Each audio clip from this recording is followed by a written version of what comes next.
स्वामी जी को मैं प्रणाम करती हूँ, धन्यवाद देती हूँ कि उन्होंने जो ये कदम उठाए हैं। मैं सपोर्ट करती हूँ और मेरे तरफ से अगर कुछ मैं मदद कर सकूँ, गुरुजी आप मुझे प्लीज़ बताइएगा। निर्विघ्नं कुरु मे देव सर्वकार्येषु सर्वदा। आप जो काम कर रहे हैं वो एक बहुत बड़ी मिसाल है। 3000 लोगों के लिए ऐसी जगह बना देना जहां पर वो अपने आप को वृद्ध महसूस ही ना करें। वृद्धाश्रम, वृद्धों के लिए घर बना रहे हैं, तो मुझे ये सुन के बड़ी प्रसन्नता हुई। मैं उस भावना की कद्र करते हुए स्वामी जी को मैं नमन करता हूं और ये कहता हूं कि बहुत ही अच्छा कार्य है। चलो बुलावा आया है, माता ने बुलाया है, ओ जय माता दी। ओल्ड एज आश्रम, इन्होंने नाम चेंज कर दिया है ओल्ड एज क्लब। हमारे स्वामी जी वृद्धाश्रम खोल रहे हैं। जिन लोगों के पास काम नहीं हो, उम्र हो जाती है, तो उनको रहने का, खाने का, हर चीज का व्यवस्था, तो मैं उनको शुभकामनाएं देता हूँ। साहस है जिसके मन में, अंत में जीत उसी की रहे। What he is doing now will come handy to me also someday. बहुत खुशी है कि आपने सबके बारे में सोचा।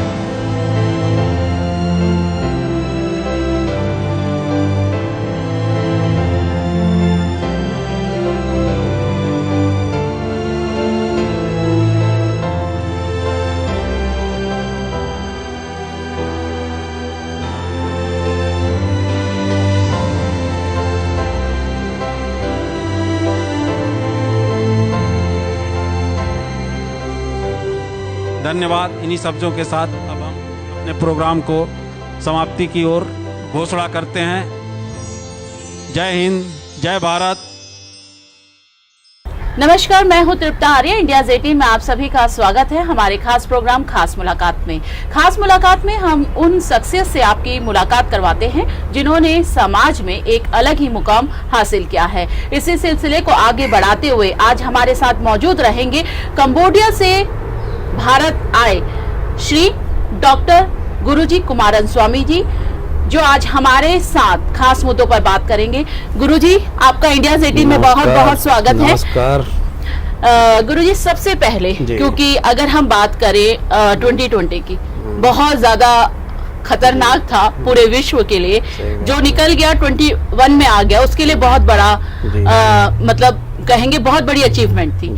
क्या कहेंगे 21 के बारे में, क्योंकि 2020 चला गया, अब 21 शुरू हुआ है। 21 जो है एक तरह से अगर 21 को जोड़ा जाए तो इसका न्यूमेरिकल नंबर आता है 2, 2, 4 और 1, 5। 5 नंबर बुद्ध का नंबर होता है और बुद्ध जो है भगवान गणेश को प्रतिनिधित्व करते हैं और गणेश सबका मंगल करते हैं। तो 2021 सबके लिए मंगलदायक ही होगा, ऐसा शास्त्रों का मानना है। तो 2020 की जो विकट परिस्थिति बीत गई, वो दोबारा उसकी पुनरावृत्ति न हो, यही भगवान से प्रार्थना है। 2021 सबका मंगल करेगा। गुरुजी, अगर हम कोविड की बात करें, कोविड के अलावा भी जैसे यूके में, यूएस में अलग अलग तरीके के वायरस निकल के आए, लोग बहुत ज़्यादा परेशान हैं कि 21 में इस वायरस का प्रकोप कब तक रहेगा। आप एक ज्ञाता हैं, बहुत ज़्यादा जानकारी आपके पास रहती है। अगर हम बात करें ग्रहों की, क्या बताते हैं ग्रह के हिसाब से 2021 में मार्च तक ये जितने भी वायरस हैं इनका खात्मा हो जाना चाहिए और हो जाएगा। लेकिन धीरे धीरे इसके प्रभाव को कम होने में पूरा 2021 तो निकल जाएगा, लेकिन कोई आम जन हानि का योग नहीं बन रहा है। तो ऐसा कुछ नहीं है कि किसी को भयभीत होने की ज़रूरत है। भगवान की कृपा है, सब ठीक हो जाएगा। गुरुजी, पूरा विश्व आज इस महामारी से गुजर रहा है। अगर हम बात करें चाइना, आज चाइना इस महामारी से बिल्कुल निकल गया है। वहाँ पर किसी तरीके की कोई महामारी देखने को नहीं। ये भगवान के द्वारा उत्पन्न हुई महामारी नहीं है ना, ये तो मानव के द्वारा उत्पन्न हुई महामारी है। तो प्रकृति और भगवान के द्वारा उत्पन्न हुई महामारी और मानव के द्वारा उत्पन्न हुई महामारी में बहुत फर्क होता है। अगर प्रकृति कोई बीमारी, कोई महामारी पैदा करता है तो वो उसका इलाज करता है, और मानव प्रदत्त क्योंकि मानवता के विनाश के लिए महामारी पैदा की जाती है, तो ये एक तरह से भगवान के साथ भी अपराध है और इंसानियत के साथ भी अपराध है। ऐसा होना नहीं चाहिए। लेकिन फिर भी अगर लोग बोल रहे हैं कि चाइना ने ये महामारी पैदा की, तो इसका अंत होना चाहिए, और प्रभु के नज़र में ये है तो इसका अंत होगा। मार्च आते आते ये सब लोग मुक्त हो जाएंगे, ऐसा कुछ नहीं है। गुरुजी, अगर हम राशियों की बात करें, क्योंकि आपको जैसे हमारी अभी बात हो रही थी, आपने कहा कि काफी राशि वालों को फायदा भी होगा और कई राशियों वालों को सावधानी भी बरतने की जरूरत है। किन किन राशियों पर भगवान की असीम कृपा बनने वाली है? कोई बड़ा अचीवमेंट 2021 में सिंह राशि, कन्या राशि, तुला राशि, कुंभ राशि, इन सब राशियों के लिए बहुत ही सुखद समाचार है और एक तरह से इनकी बम्पर लॉटरी भी लगने वाली है। बाकी राशियों के लिए भी कोई बहुत कठिन की परिस्थिति नहीं है, लेकिन उनको थोड़ी सी सावधानी रखनी पड़ेगी स्वास्थ्य के हिसाब से, और थोड़ी बहुत उनको चोट चपेट का योग बनेगा। बाकी फाइनेंशियल मिला के 12 राशियों की कुंडली 2021 में ठीक रहने वाली है। ऐसा कुछ नहीं है कि किसी को परेशान होने की ज़रूरत है। अगर हम भारत की बात करें गुरुजी, क्योंकि पूरे विश्व की नज़र अब भारत पर है, क्योंकि वैक्सीन भारत लॉन्च कर चुका है, लगने की प्रक्रिया शुरू हो चुकी है। भारत अगर हम गए आर्थिक, राजनीतिक और विश्व स्तर पर किस तरीके से प्रगति करेगा? देखिए, भारत जो है 140 करोड़ आबादी का देश है, और जिस देश में इतनी सारी पॉपुलेशन है, आबादी है, वो देश स्वतः पर तरक्की करेगा। और हमारे जो प्रधानमंत्री हैं वो भी अच्छा कार्य कर रहे हैं, समाज के लिए भी कर रहे हैं, मानवता के लिए कर रहे हैं। और पूरे विश्व में भारत ने खुद का अपना वैक्सीन बनाया, जो कि एक बहुत बड़ी उपलब्धि है। तो इस हिसाब से आर्थिक रूप से भी और सामाजिक रूप से और स्वास्थ्य के पॉइंट ऑफ व्यू से भी भारत काफ़ी तरक्की करेगा, और आने वाले 2024 तक उम्मीद है कि भारत एक विश्व गुरु की पदवी पा जाएगा फिर से।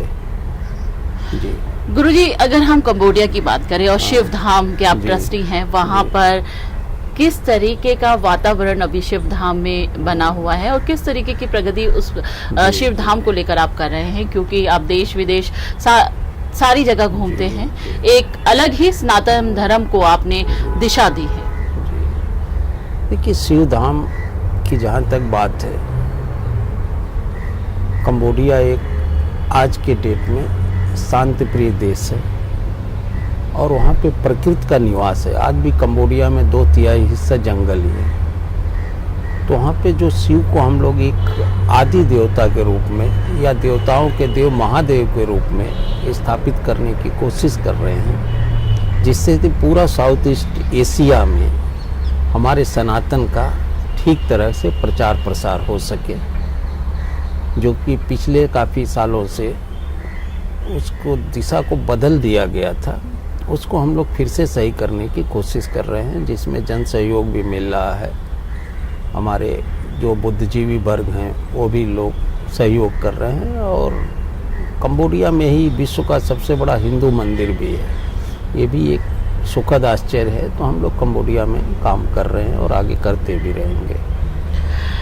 गुरुजी, सनातन धर्म कहते हैं पूरी संस्कृति का पूरा जोड़ सनातन धर्म में है। अगर हम सनातन धर्म की बात करें, आगे आने वाले दिनों में सनातन धर्म का एक अपना ही अलग जो रास्ता है वो बन चुका है और बना भी हुआ है। अभी जिस तरीके से हमारी बात हो रही थी कि आपने कहा कि आपने सनातन धर्म को लेकर एक ऐप भी बनाया है, जो भी हो उससे जुड़ सकते हैं, अपने व्यक्तिगत विचार उसमें डाल सकते हैं। क्या है वो ऐप? सनातन धर्म एक्चुअली, सनातन जो है एक धर्म नहीं, एक परंपरा है। इसको आप ऐसे समझ सकती हैं कि हमारे जीवन पद्धति में कैसे हमें जीना है ताकि हम लोगों से मुकाबला कर सके, अपने शरीर के बीमारियों से मुकाबला कर सके। तो सनातन धर्म के जगह पे एक हमारे जीवन जीने की पद्धति है।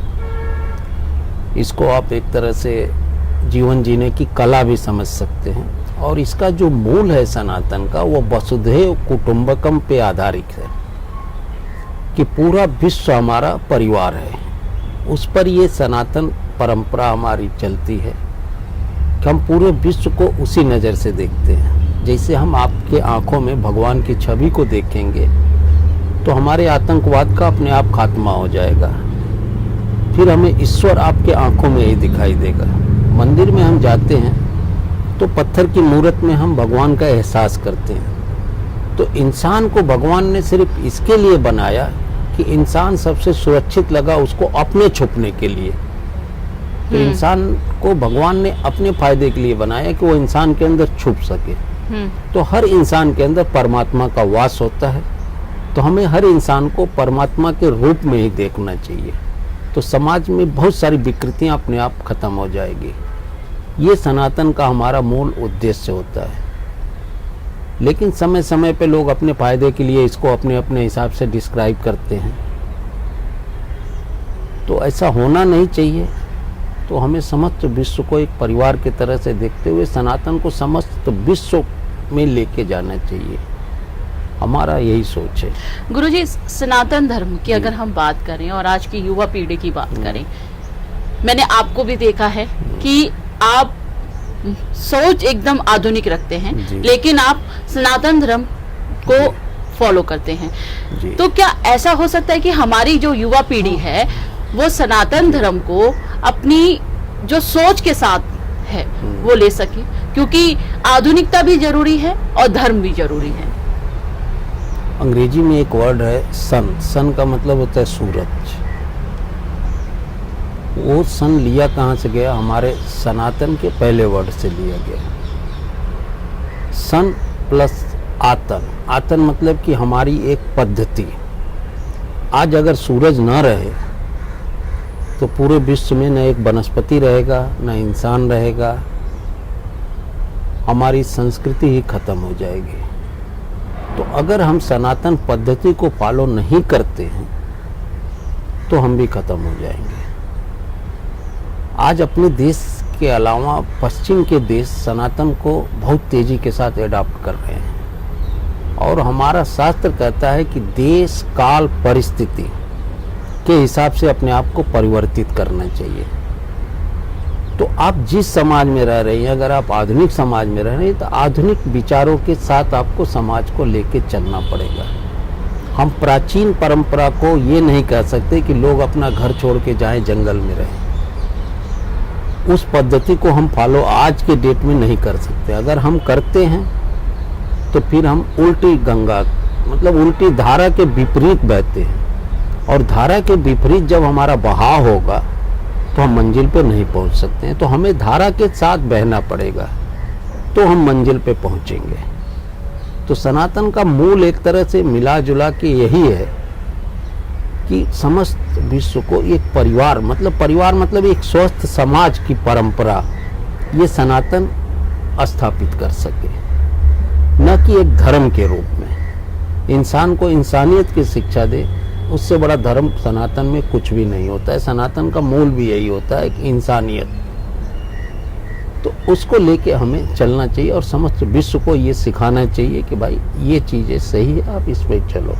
गुरुजी, आपने बहुत बड़ी और बहुत अच्छी बात यहाँ पे गई कि इंसानियत हमारे दिलों में जिंदा रहनी चाहिए। हम बात करें, क्योंकि आप एक मैं वर्ड कहूँगी कि आप हमेशा कहते हैं बेटियों को बचाओ, बेटियों को पढ़ाओ।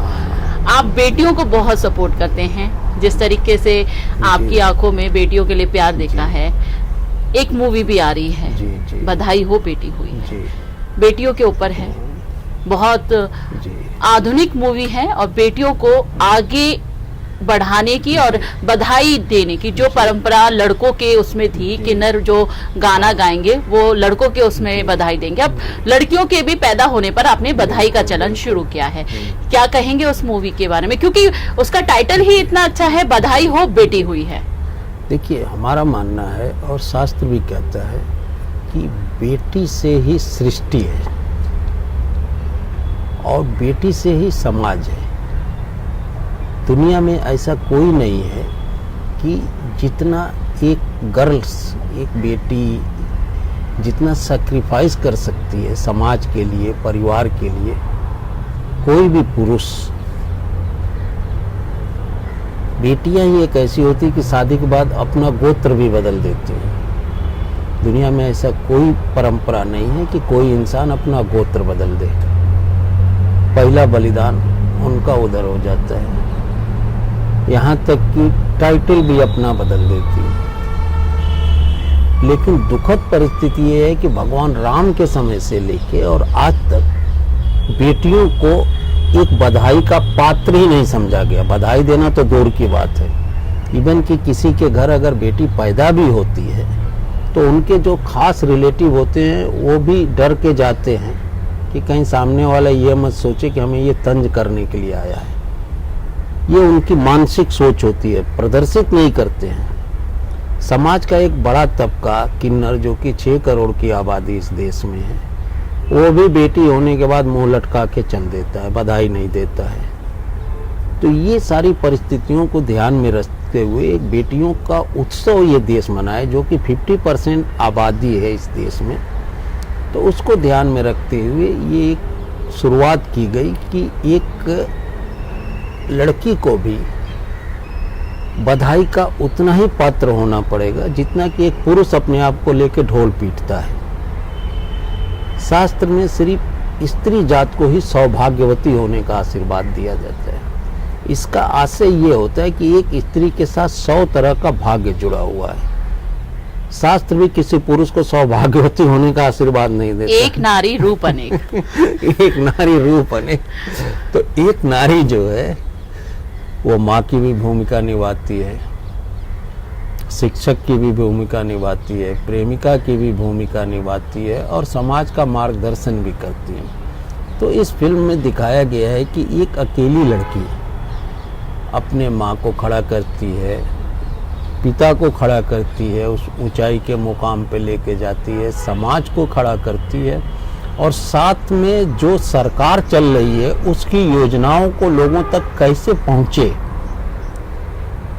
उसका भी उस फिल्म में वो बखूबी लोगों तक पहुंचाती है, जन जन तक। साथ में इसके अलावा जो समाज में बेटियां पैदा होने के पहले ही मार दी जाती है, जिनको भ्रूण हत्या कहते हैं, तो उससे भी समाज को बचाने की कोशिश करती है। गुरुजी, हमने सुना है इस मूवी में कई हजार किन्नरों ने गाना गाया है, उनको रोजगार मिला और काफी ज्यादा उनको काम करने की फिल्म में शक्ति मिली कि हम भी एक समाज का हिस्सा है। हालांकि समाज से जोड़ने की कोशिश की, ये सच है, ये बात सच है। उनको पूरा एक फुल फ्लैश बधाई का एक गाना दिया गया है कि वो घर घर जाके गा सकती हैं। पहली बार देश लड़की पैदा होने को एक नए तरीके से सेलिब्रेट कैसे करे वो भी उस फिल्म में दिखाने की कोशिश की गई है। तो एक अच्छी मूवी है, आप लोग देखिए।